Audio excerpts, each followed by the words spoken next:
Coucou mes petits loups, mes petites loups, on se retrouve pour une nouvelle semaine. J'espère que vous allez bien. Nouvelle semaine, nouvelle lune, 19 mars. Donc j'espère que vous n'êtes pas trop chahutés au niveau des émotions. Mais en tout cas, soyez zen.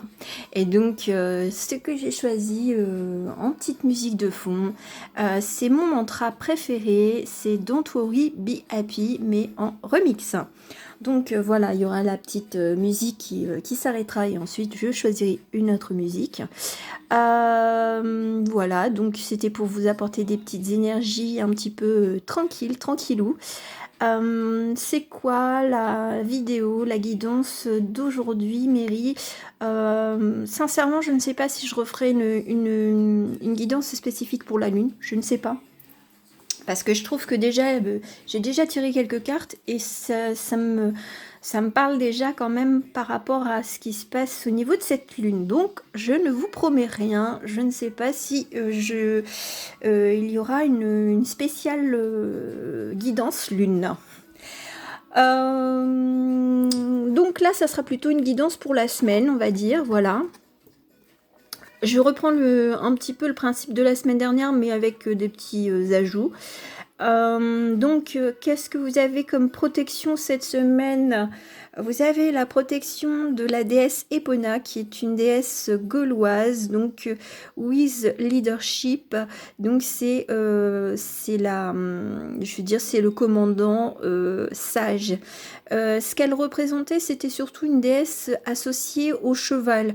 Donc moi, j'entends comme soit les batailles à venir ou à l'action à mettre en place. Voilà, donc là, elle va vous donner de l'énergie pour batailler pour ce que vous êtes, ce en quoi vous croyez. J'ai pris une petite carte de la fleur de vie. Alors oui, c'est vrai que on a l'impression que c'est à la fois de la neige et à la fois du printemps. Et comme nous sommes dans l'entre-deux, je trouvais que cette carte était assez pertinente visuellement. On a le message suivant qui est accord. Imaginez juste un instant que nous sommes tous reliés, que nous sommes les différents courants de conscience provenant d'une source unique et dont le jeu est d'expérimenter le plan physique de la Terre dans toutes ses ombres et ses lumières pour se développer, croître et proliférer. Oups, j'ai un petit peu de mal. Voilà, donc bon, je mettrai la carte sur mon Facebook et Instagram, comme ça, bon, vous aurez toutes les informations.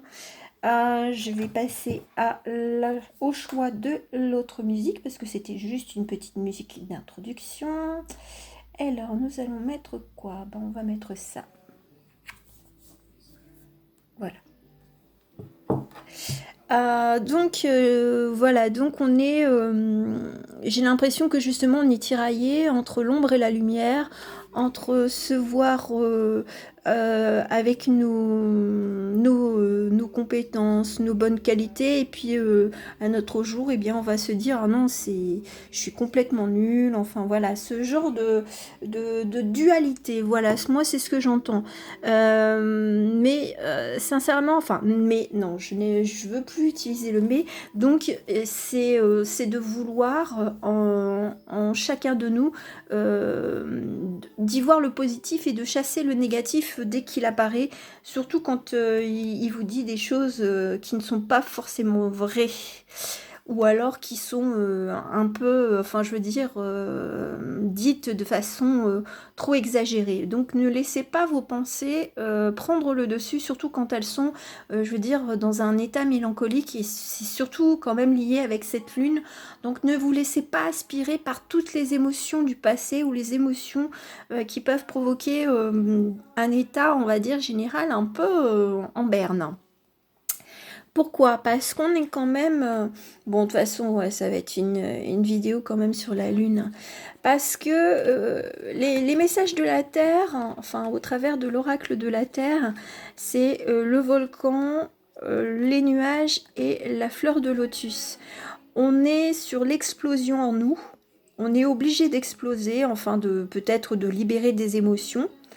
de les laisser vraiment s'échapper, enfin partir comme le vent, voilà, de faire souffler ce feu qui est plutôt destructeur. Mais quand on passe de la destruction, généralement, on passe aussi par la phase de reconstruction.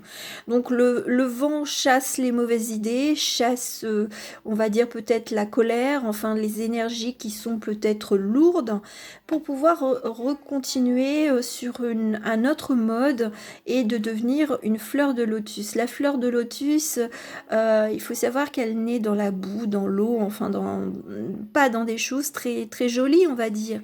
Et donc, on va de la partie sombre pour aller vers la lumière et pour se transformer vers une belle fleur.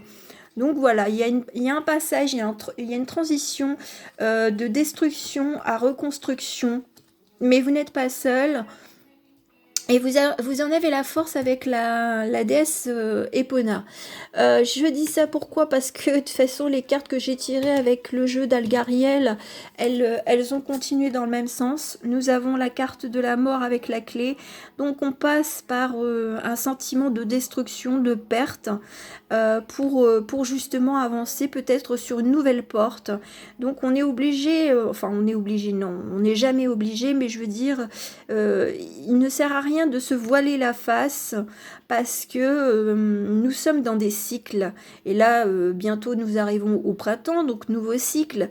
Et on a une petite mort quand même parce que, je veux dire, l'hiver, on hiberne, enfin on fait pas grand-chose. Et donc on reprend peut-être de nouvelles habitudes avec le printemps parce que bon, on se laisse aller, hein, faut dire ce qui est. En hiver, on se laisse complètement aller. Donc là, il est peut-être temps d'oublier, je veux dire, ce mode de fonctionnement. Voilà, c'est plutôt ça. Et de prendre la nouvelle clé, la clé du printemps, pour avancer. Voilà. Je vais voir avec l'oracle lumière. On va voir. Là, j'ai pas battu du tout. Bon, ok. Bon, bah tant pis. De toute façon, je les mets comme ça. Ok. Alors, qu'est-ce qu'on a avec l'oracle lumière? Qu'est-ce qu'il a envie de nous dire? Donc, il n'y a que la première. Ouais, d'accord, je vois à peu près. Déjà, rien qu'avec les couleurs, avec le mot, bien entendu. Hein. Alors, qu'est-ce que nous avons comme autre message, s'il te plaît? D'accord. J'en prends encore une. 7, la connaissance. Mary et ses petites. Et celle-là. Oh, supplément. J'en ai mis 2 sur le côté. Je suis une petite cachetière. D'accord. Alors.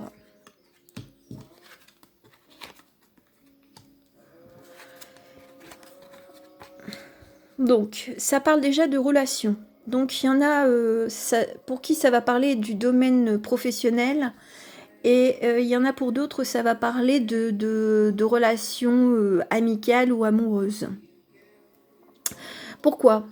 Parce que moi, tout de suite, quand j'ai eu le mot commerce, moi, j'ai entendu relations. Relations humaines, échanges, tractation, compromis, voilà.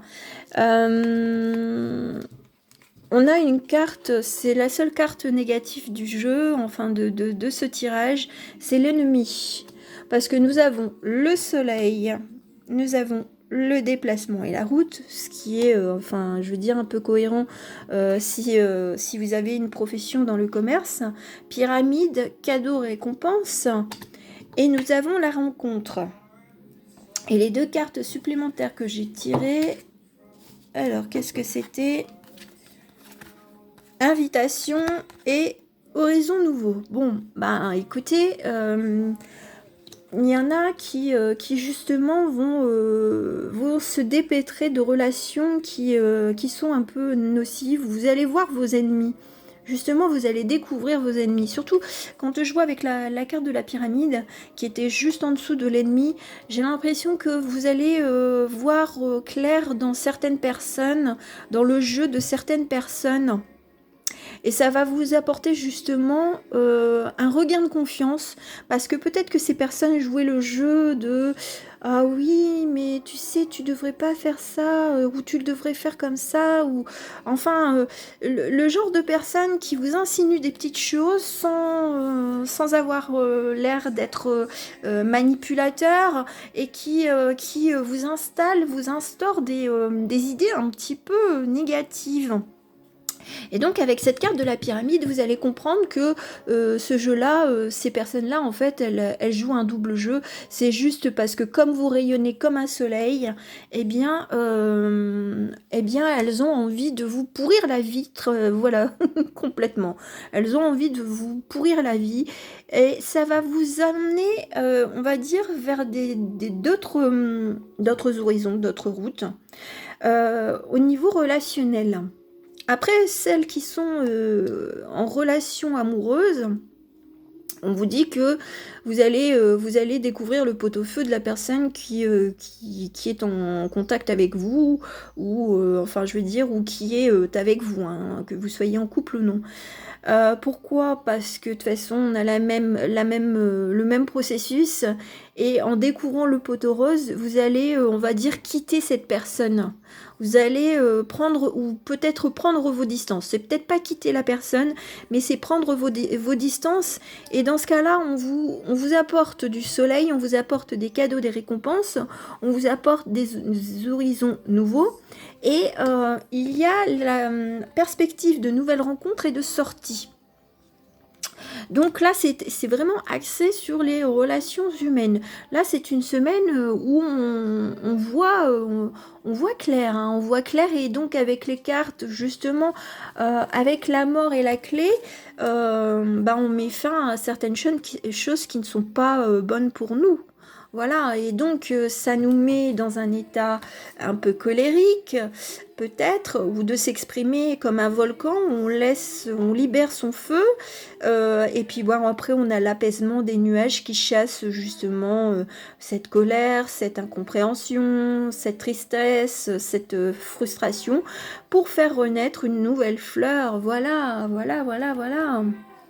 Bon, je vais tirer une petite carte de l'oracle. Enfin, moi, c'est mon phare de lumière, je l'appelle comme ça. Le petit phare de lumière.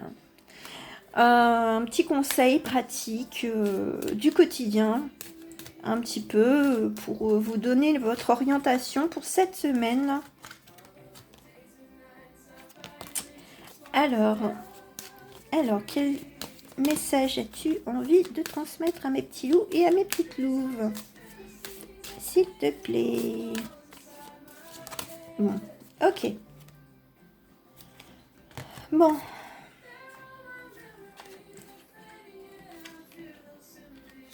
Alors, vous vivez un éveil spirituel. En ce moment, vos énergies sont en mouvement, un éveil psychique se prépare, vous aurez plus de sensibilité, vous ressentirez davantage les émotions des gens qui vous entourent. Placez-vous dans une bulle de lumière blanche pour vous protéger de tous ces émois, vous interpréterez ainsi plus facilement les signes, les synchronicités. Une situation bien particulière surviendra et vous comprendrez les choses. Moi, ce que j'ai l'impression, c'est que cette histoire d'ennemis, alors vous pouvez être votre propre ennemi également, hein. Peut-être que justement en s'insinuant certaines pensées, eh bien vous allez être en mode je ne suis pas bien, je ne suis pas bien pour cette personne, je ne suis pas bien dans ce travail, je n'ai pas les compétences. Seulement on va vous mettre un petit peu... on va vous redonner la lumière, surtout la main avec la lumière, voilà, on va vous redonner l'espoir, la lumière, de voir ce qui est en vous, et surtout de ne pas vous laisser influencer par autrui, surtout au niveau des énergies, des émotions, parce que des fois, après avec la carte de l'ennemi, c'est la personne qui a envie de transmettre ses doutes, ses craintes, enfin tout ce qu'elle n'accepte pas et dont elle ne sait pas se défaire elle-même, donc elle le transmet autrui. Voilà, donc là, ne vous inquiétez pas, mes petits loups, vous avez la protection de la déesse Epona, donc vous avez une sagesse, vous avez toutes les qualités en vous pour partir sur de nouvelles batailles et de dire qui vous êtes et de vous libérer justement peut-être du fardeau d'autrui. Voilà, mes petits loups, j'en ai fini avec cette petite guidance hebdomadaire. J'espère qu'elle vous aura plu. En tout cas, moi, je vous remercie de me suivre. Je vous souhaite de belles énergies en cette semaine. Reposez-vous, acceptez vos émotions, lâchez-les et puis repartez reboosté tel un cheval et tel le Mustang qui est libre et fier. Voilà mes petits loups, mes petites louves. En tout cas, moi je vous envoie de belles énergies cette semaine. Gros bisous, à très bientôt.